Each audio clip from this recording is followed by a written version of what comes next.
Hello students, कैसे आप? Hope आप अच्छे होंगे। तो आज हम डिस्कस करेंगे periodic classification of element. Class 10th का ये चैप्टर है।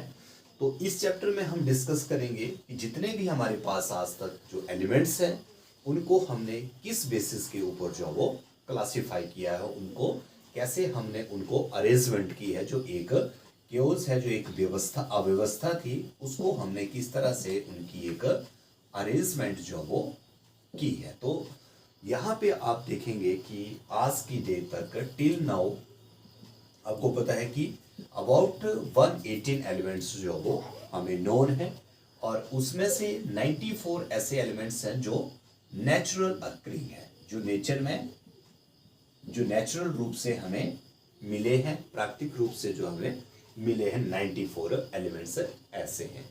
और डिफरेंट जो साइंटिस्ट हैं, आपको पता है डिफरेंट जो साइंटिस्ट हैं, डिफरेंट जो केमिस्ट हैं, वो ट्राई करते रहे हैं इन एलिमेंट्स को जो एक क्योस था, एक अव्यवस्था थी, उसको एक अरेंजमेंट में लाने की जो है वो डिफरेंट जो केमिस्ट हैं वो कोशिश करते रहे हैं, है ना। जैसे अब देखो, इसमें इनको अरेंजमेंट जो है वो एलिमेंट्स को अरेंजमेंट जो है वो करना क्यों जरूरी होता है, ताकि इनकी हम सही तरीके से स्टडी जो है वो कर सके। ठीक है। जैसे आप देखते हैं एग्जाम्पल के तौर पर, जैसे आप शॉप्स पे जाते हैं, दुकान पे जाते हैं, तो आप देखते हैं कि जो दुकानदार होता है उसने क्या किया होता है कि जितना भी उसके पास सामान होता है उसने उन सबको एक प्रॉपरली जो है वो अरेंज किया होता है, ताकि आप जैसे उनको उसको खरीदने जाते हैं सामान को, तो वो क्विकली एकदम से फास्ट वहां पे जाते हैं और वहां से वो सामान जो ले आते हैं। यानी कि उनको पता होता है कि ये सामान जो है वो कहाँ पे रखा है। जैसे अगर आप सोप ही देखें तो डिफरेंट टाइप्स के सोप होते हैं, आप अपनी पसंद का कोई भी सोप जो है वो मांग लेते हैं, तो उनको पता होता है कि हमने वो सोप उस जगह के ऊपर जो वो रखा हुआ है ना। तो ये फायदा जो है वो अरेंजमेंट का, जो एलिमेंट्स हैं उनकी अरेंजमेंट का फायदा जो है वो हो जाता है, जो एक अव्यवस्था जो वो बनी होती है। और इसका जो बेस देखो, शुरू में जो इसका बेस था वो एटॉमिक मास ही था, और एटॉमिक मास के ऊपर जो इनकी केमिकल प्रॉपर्टीज थी एलिमेंट्स की, उसके ऊपर ही इनको उनकी जो है वो क्लासिफिकेशन जो है वो की गई थी, है ना। तो डिफरेंट जो आपके साइंटिस्ट हैं उन्होंने डिफरेंट जो है वो इसके लिए जो है वो क्लासिफिकेशन दी है। जैसे अगर आप शुरू में देखें तो सबसे पहले एलिमेंट्स को हमने किस में डिवाइड किया था? नॉन मेटल्स में डिवाइड किया था, फिर मेटल्स में डिवाइड किया, और मेटालॉइड्स। तो इनकी ये भी एक एलिमेंट्स की क्लासिफिकेशन जो है वो की गई थी, है ना। उसके बाद डिफरेंट केमिस्ट थे, तो उसमें हम अगर हम स्टडी करें आज, तो हम करेंगे डोबेराइनर की। डोबेराइनर की जो क्लासिफिकेशन थी वो किस बेसिस के ऊपर थी? डोबेराइनर क्लासिफिकेशन, है ना। तो इनका पूरा नाम आपको पता है, ये क्लासिफिकेशन इन्होंने दी थी 1817, और इनका जो पूरा नाम था दैट इज जॉन वॉल्फगैंग डोबेराइनर्स, है ना।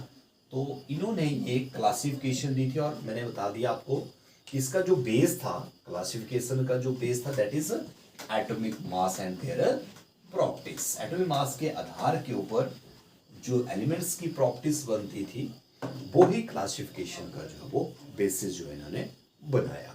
और उन्होंने डिफरेंट जो एलिमेंट्स थे उनको एटॉमिक मास और उनकी जो प्रॉपर्टीज थी उसके बेस के ऊपर ही क्लासिफाई जो वो किया। तो उन्होंने क्या किया था? बेसिकली उन्होंने एक ग्रुप बनाया, है ना, और उस ग्रुप में उसने 3 एलिमेंट्स जो है वो अरेंज किए। एक ग्रुप में 3 एलिमेंट्स जो है वो अकॉर्डिंग टू एटॉमिक मास जो है उनको अरेंज किया, और इसी कारण इसको हम क्या बोलते हैं? ट्राइड्स, है ना। डोबेराइनर्स ट्राइड्स भी हम इसको बोलते हैं, इस क्लासिफिकेशन को हम बोलते हैं।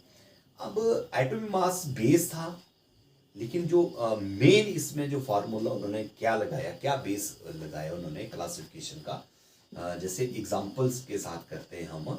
जैसे लिथियम है, सोडियम है, और पोटासियम है। ये एक ग्रुप में उन्होंने 3 एलिमेंट्स को रखा। अब क्या आधार था, क्या बेस था कि लिथियम को नंबर 1 पे रखा, सोडियम को बीच में रखा, पोटेशियम को तीसरे नंबर पे रखा। बेस बेसिकली क्या था, एटॉमिक मास से था। बट एटॉमिक मास किस तरह से इन्होंने अरेंज किया, जैसे इसका था 6.9, इसका है 23 और इसका है 39 है। अब उन्होंने क्या किया, जो फर्स्ट है आपका, फर्स्ट और जो थर्ड है एलिमेंट है, इन दोनों का एटॉमिक मास उन्होंने प्लस किया। ठीक है, इन दोनों को प्लस करके 39.6.9 है ना, इसको प्लस करके जो आया अप्रोक्सीमेटली 46 आया ना, 45.9 अप्रोक्सीमेटली 46 ले लिया। इसका एवरेज निकाला उन्होंने, इसका एवरेज निकाल दिया मैंने, कितना है 23 है ना, इसको काट के 23। तो इसका जो एटॉमिक मास है वो 23 आया, इसका एवरेज निकाल कर। तो बीच में उन्होंने क्या रख दिया, सोडियम को, जिसका एटॉमिक मास जो वो 23 था। तो इस तरह से ही ये ट्राइड्स जो है वो डॉबेराइनर ने बनाए और बेस उनका यही रखा, एटॉमिक मास फर्स्ट और थर्ड को प्लस करके उसका जो एवरेज आता है, उस जो एवरेज आएगा वो एटॉमिक मास वाला एलिमेंट्स जो है उन्होंने उनके बीच में जो है वो रख दिया। ठीक है, ये जो था वो डॉबेराइनर का क्लासिफिकेशन था, जिसको हमने डॉबेराइनर ट्राइड्स भी बोला। ठीक है, तो होप है कि आपको ये टॉपिक जो है वो क्लियर हो गया होगा। तो आज के लिए बस इतना ही करेंगे, तब तक के लिए थैंक यू।